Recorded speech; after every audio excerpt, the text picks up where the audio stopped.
São 9h41. Estava na hora já da gente começar a usar nossa vinhetinha aí, Diene, Paula, de eleições, ano eleitoral 2024, e a gente segue aqui com a nossa prestação de serviço, buscando sempre trazer informações aos nossos ouvintes, às nossas ouvintes, tirando as dúvidas desse processo eleitoral. A gente iniciou na semana passada uma entrevista, a gente pode chamar de série de entrevistas, então, porque a gente vai continuar sobre as regras eleitorais, né? Aquilo que pode, aquilo que não pode, o que mudou, o que não mudou, enfim, para a gente tentar explicar o beabá mesmo para o ouvinte que acompanha a gente na Band News Difusora. Bom, vamos seguir aqui com as nossas entrevistas, então. A gente tem novamente palavra de especialista aqui no nosso Band News Amazônia, primeira edição.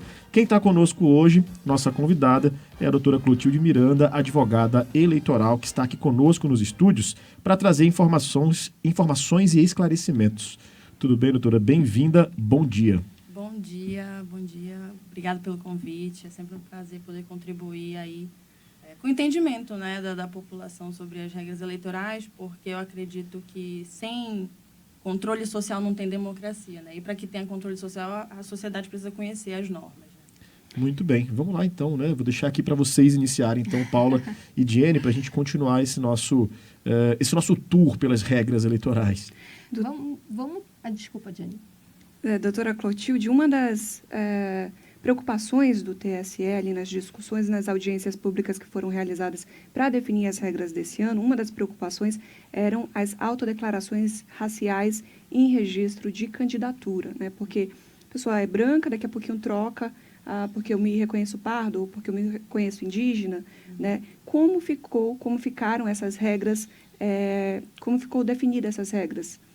Ainda não ficou definido, porque essas minutas ainda não foram aprovadas. Então, primeiro esclarecimento é que essas minutas ainda vão ser discutidas pelo tribunal. O tribunal recebeu, durante essas audiências, várias sugestões para melhoramentos, né, do nosso processo eleitoral, e isso vai ser discutido.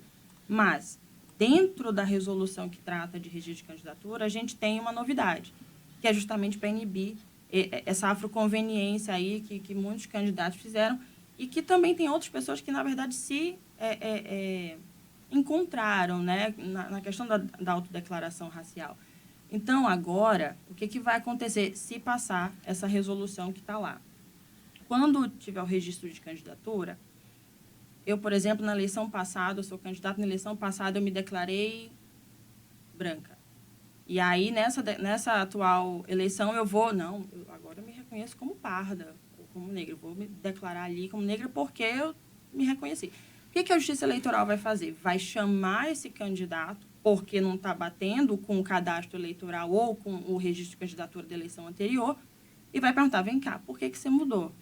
Está certo, está errado, teve um erro? O que aconteceu? E aí o candidato ou o partido vai apresentar sua defesa e, enfim, vão decidir o que aconteceu. Se o candidato não se manifestar, ou se afirmar que não, aquilo ali foi um erro, vai ficar mantido o registro anterior. Então, se assumo lá na frente, na minha candidatura, que foi um erro eu me declarar como parda ou negra, a Justiça Eleitoral vai manter a declaração do meu cadastro anterior. E aí, eu fico, claro, proibida de receber recursos da cota racial para a minha candidatura, do FEFEC. E por que isso é importante? Porque isso não vai ter consequência só na distribuição de valores para aquela eleição. Isso aí também vai ter o problema do cômputo de votos em dobro para a distribuição de fundo especial de financiamento de campanha para as próximas eleições. Então, na emenda constitucional tem a determinação de que vários candidatos que o partido registrou, o voto das mulheres e dos candidatos negros vão ser computados em dobro para lá na frente dividir a fatia do bolo, né, do FEFEC, que agora está super alto. Então, talvez por isso a gente tenha tido um aumento na eleição passada de tantas candidaturas ali que podem até não ter recebido dinheiro para aquele pleito, mas os votos dados a esses candidatos que se autodeclararam pardos ou negros foram computados ali para a divisão do FEFEC. Então, é uma questão muito séria e é uma política afirmativa que ela tem prazo até para terminar, cerca de 2030, mais ou menos, se não for prorrogado, né? Então, é uma questão muito séria. a deturpação de políticas afirmativas, né?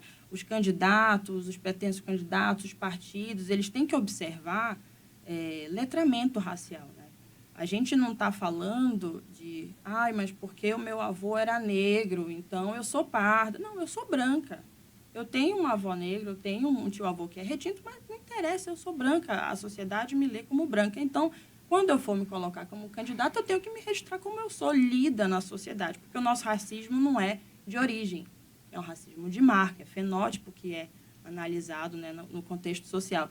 Então, essa política afirmativa serve para isso. E aí, diante dos problemas e polêmicas, que foram muitos, né, na eleição passada, acho que a Justiça Eleitoral está tentando aí trazer mecanismos de controle mais efetivos, né, para essa autodeclaração racial.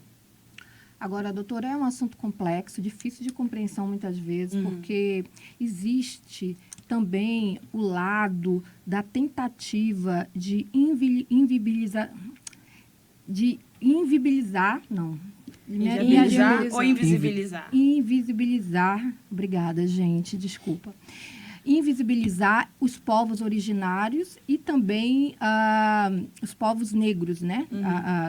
Tanto a população preta como a população negra. Exemplo, o IBGE disse que houve um aumento de 88% no número de povos indígenas no Brasil, porque antes eles eram, de alguma forma, silenciados a aceitar que eram indígenas porque eram envergonhados disso. Primeiro ponto. Então, houve esse aumento e não se contabilizava os povos indígenas não aldeados. Aí passou-se a se contabilizar. Aquele indígena que para o IBGE, naquele momento, não era indígena e passou a ser, porque ele se reconheceu, ele se entendeu, parou de ter vergonha de aceitar, né, a sua identidade indígena.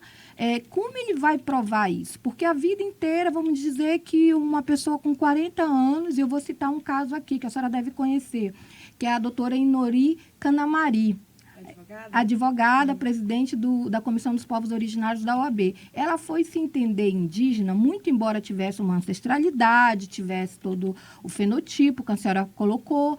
Ela foi se entender e se aceitar porque ela foi invisibilizada, mas ela foi se aceitar já e fazer com que isso fosse registrado já a partir dos 20 anos. Porque a família dela registrou ela como Adriana e tirou a parte do povo originário. Então, assim, já 20 aos 40, 20 anos não sendo indígena. Como que a pessoa consegue provar isso sem parecer que aquilo foi uma fraude? Bem, a questão indígena, dentro da Justiça Eleitoral, ainda, e isso vai durar pouco, eu acredito, ainda não tem norma posta. Ainda não tem. Não existe ainda a cota para indígenas e tudo mais. Mas aí, o que está sendo discutido? Existe uma consulta... Mas isso pode valer para o negro também, tá bom? Porque tem muita mulher que está se aceitando preta, quando ela se colocava morena. Mas a questão do negro é um pouco, assim, entre aspas, mais tranquila de debater do que a questão indígena, porque a gente tem o fenótipo, que seria o fator determinante para a autodeclaração racial. Na questão indígena, não. A gente precisa, assim, existe uma discussão muito ampla dentro da antropologia, inclusive, e isso foi levantado em debates na Justiça Eleitoral, quando dessa consulta, é que não basta eu tenho ascendência indígena e eu vou me autodeclarar indígena porque eu tenho sangue indígena, mas eu nunca convivi com a comunidade, enfim, eu não tenho aquele pertencimento mútuo que o indivíduo tem que ter com a comunidade indígena, né? Então, isso está sendo discutido porque, justamente para, quando vier as ações afirmativas eleitorais para povos originários, para povos indígenas, a gente não tem o mesmo problema que a gente está tendo com as autodeclarações raciais. Por quê? Como não tem mecanismo de controle, basta a autodeclaração racial e acabou. Sou negro, sou parda, acabou, faço jus àquelas prerrogativas que a lei me dá. No caso indígena, a gente sabe que vai ter muita gente que vai também deturpar, assim como em qualquer política afirmativa, tem fraude à cota, tem fraude à autodeclaração.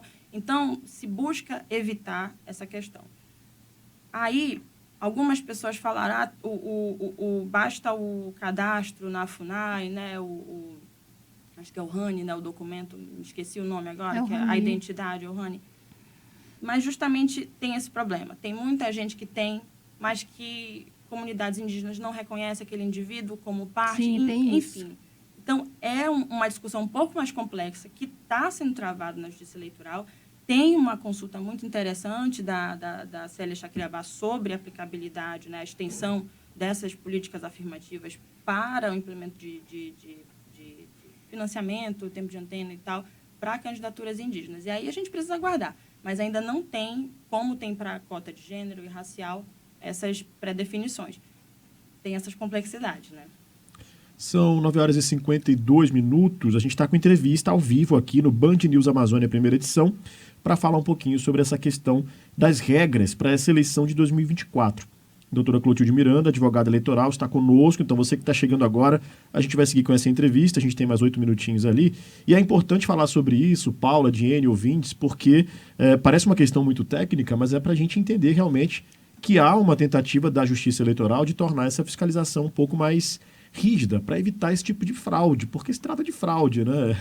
Na prática, a gente está vendo isso acontecer e viu isso acontecer na última eleição, e isso envolve verba, envolve dinheiro público. E o ouvinte consciente, ele ajuda também nessa fiscalização. Exatamente, né? exatamente. Então parece algo muito técnico, mas está muito mais próximo da gente do que nós podemos imaginar. Mas, bom, vamos continuar aqui com a nossa entrevista. Tem mais alguma coisa nesse sentido que vocês queiram perguntar? Eu só queria mostrar a minha surpresa no fato da Justiça Eleitoral, do sistema, do Estado, ainda não ter regulamentado as cotas para indígena. Parece que a gente dificulta que os povos originários tenham, de fato, representatividade no parlamento, no executivo. É impressionante, sabe? E nos executivos municipais, me chamou Sim. muita atenção, eu estava fazendo uma pesquisa no final do ano passado sobre a representatividade indígena no nosso estado, que a gente tem muita gente que é indígena, que convive com as comunidades, enfim. E principalmente nas eleições municipais, que em tese é onde essas pessoas poderiam ter mais chance de lograr êxito, a gente teve eleição que não teve nenhum candidato indígena eleito. Isso é muito grave, porque basta olhar os dados do IBGE sobre a população indígena no nosso estado, entendeu? Então, assim, tem muito caminho pela frente sobre a representatividade indígena nos espaços de poder, e eu acho que essa discussão não vai acabar tão cedo.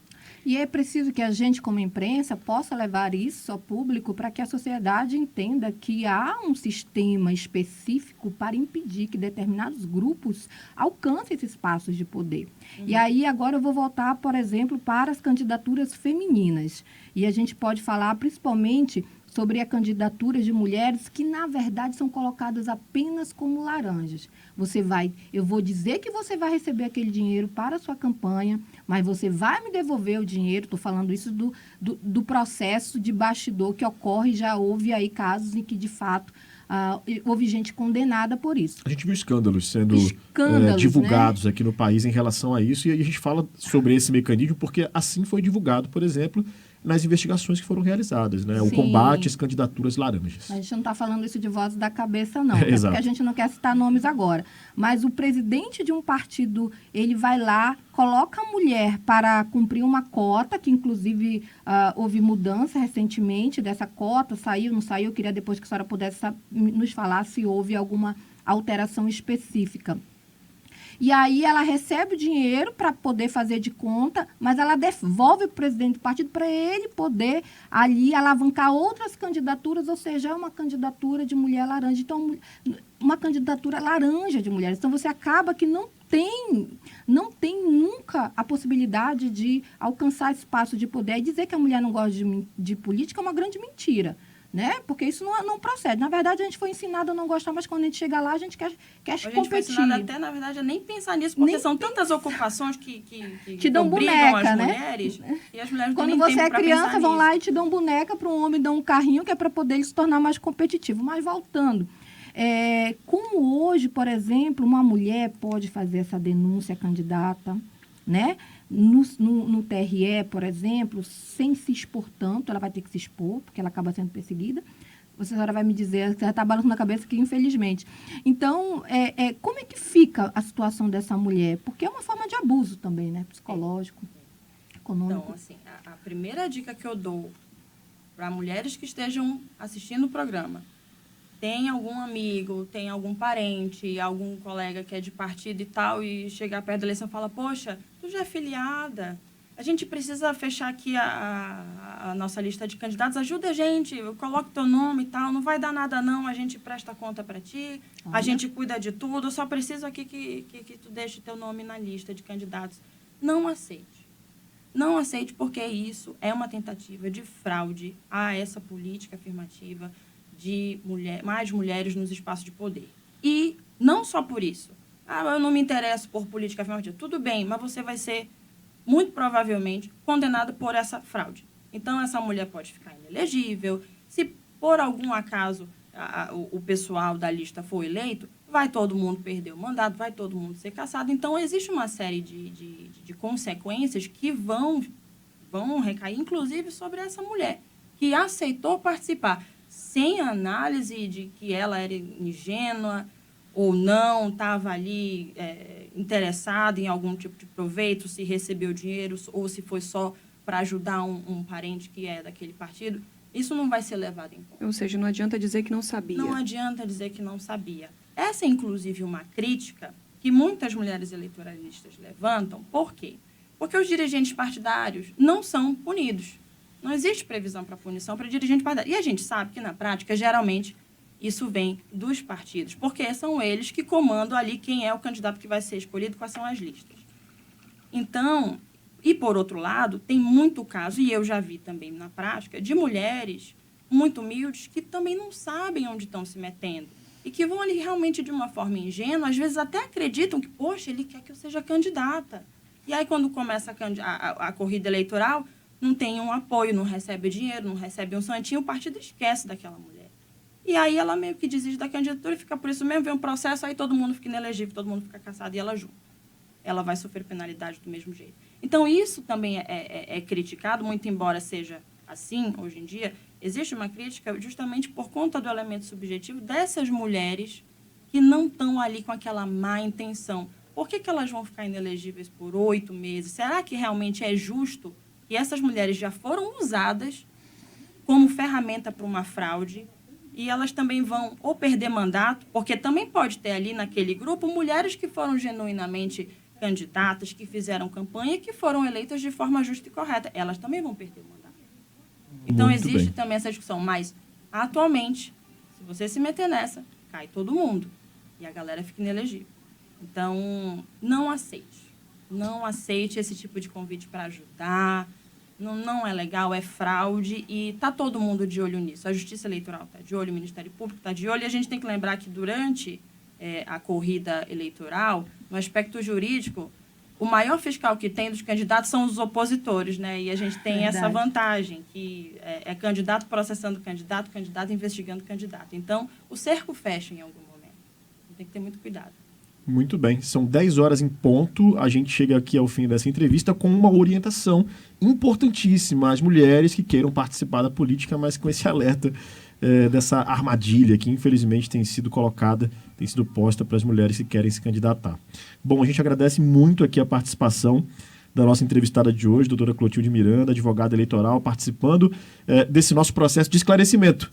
Mas o tempo por hoje acabou, mas agradeço muito. Obrigado. Eu que agradeço o convite, espero que os ouvintes fiquem alertas sobre as questões que circundam aí as nossas eleições, afinal, ano eleitoral, né?